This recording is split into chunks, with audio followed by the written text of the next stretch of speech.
Bonjour, aujourd'hui je vais vous montrer ce qui a été fait cette semaine. Donc premièrement, quand on arrive sur CodeBlogs, on arrive sur la page Login. Si on n'a pas d'utilisateur, on peut en créer un. Puis aussi, juste pour montrer, si on va aller sur la page Home par exemple, on n'est pas capable puisqu'on n'est pas encore logué. Donc si on essaie de créer un utilisateur, on est juste ici, on a rempli tous les champs, Submit. Donc maintenant, normalement, on serait capable de se connecter. Donc une fois les champs remplis, on va cliquer sur Submit, puis on a accès au site. Donc on va être redirigé sur la page Home. Donc comme on peut voir, il y a beaucoup de choses qui sont non définies parce que c'est un nouveau utilisateur. Donc on va changer, juste aller prendre un autre utilisateur. Donc avec un utilisateur qui a déjà des posts, donc quand on arrive sur Home, on voit les User Info. Puis à droite, on a tous les posts faits par cette personne. Puis si on clique sur un post, on voit le post, le nombre de likes, puis on peut aussi faire un like. Puis si c'est un post avec un commentaire, bien on les voit. Puis encore une fois, on peut liker les commentaires juste ici. Donc le site comment qui est construit, en fait on a le header, on a la navbar, puis on a tout le temps cette partie qui est soit homepage, blog, network ou admin.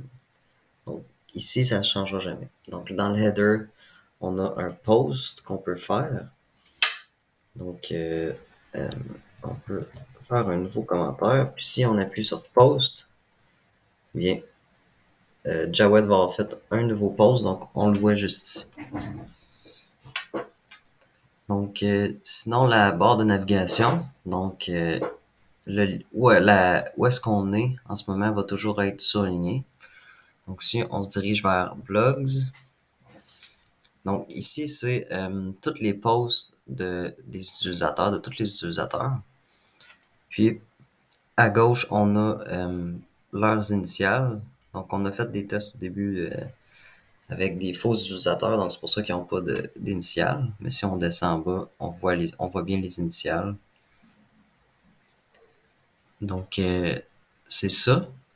Puis on peut aussi encore une fois cliquer sur un post, puis on va voir le post, puis comme précédemment les likes, donc on peut liker encore les commentaires.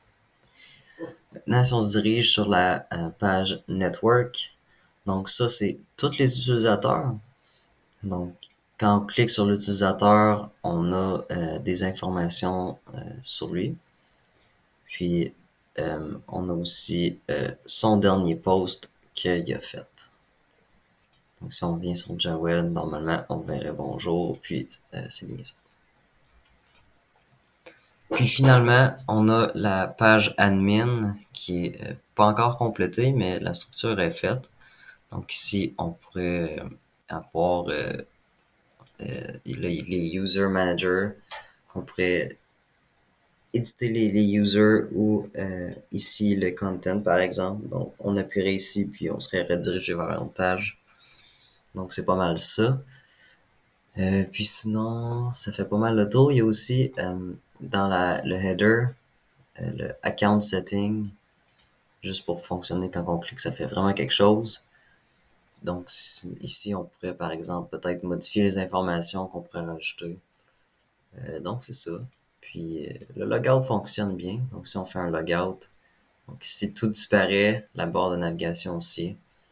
Puis si on essaie d'aller vers la page home, ça fonctionne pas.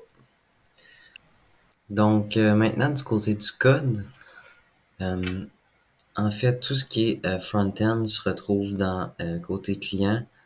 Puis tout va être dans source, components, puis on a nos assets qui est nos images, puis on a notre CSS aussi.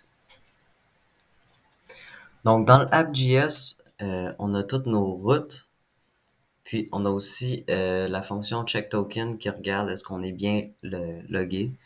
Si oui, sinon, je veux dire, il nous ramène à la page login.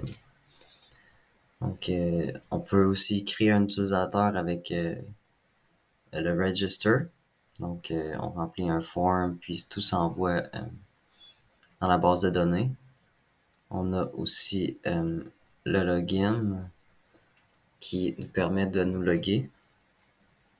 Puis sinon, une fois logué, on est ramené à la page Home, mais il y a aussi le component header, puis le navbar qui est toujours là. Donc le header est ici. Donc on a notre logo, on a notre fonction logout, on a aussi notre bouton post. Puis ça, il ouvre un modal, ou ici, le modal qui est ici. En fait, on est capable de remplir l'input, puis ça s'envoie à la base de données. Sinon, on a notre navbar. Le navbar, il nous permet simplement de nous diriger vers les différentes pages du site. Puis sinon, on a notre home page. Donc ici, quand elle load, elle va chercher toutes les informations de le user, puis ses posts, puis elle affiche tout ça dans la page.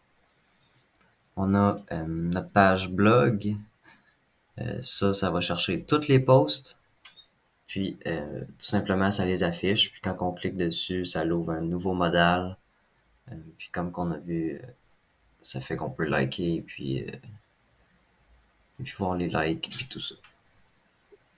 Par la suite, on a notre page network. Donc, encore une fois, on voit tous les utilisateurs. Puis, lorsqu'on clique dessus, on voit leur information. Donc, c'est pas mal ça. Puis, finalement, la page admin, qui est pas complétée encore, mais on va probablement faire ça la semaine prochaine. Puis, en fait, cette page-là, on peut pas s'y diriger si on n'est pas admin. Donc, si vous regardez au début de la vidéo quand je me log en tant que Santa Claus, la page admin apparaît pas dans la navbar. Donc, c'est juste si on a le titre admin qu'on peut s'y diriger.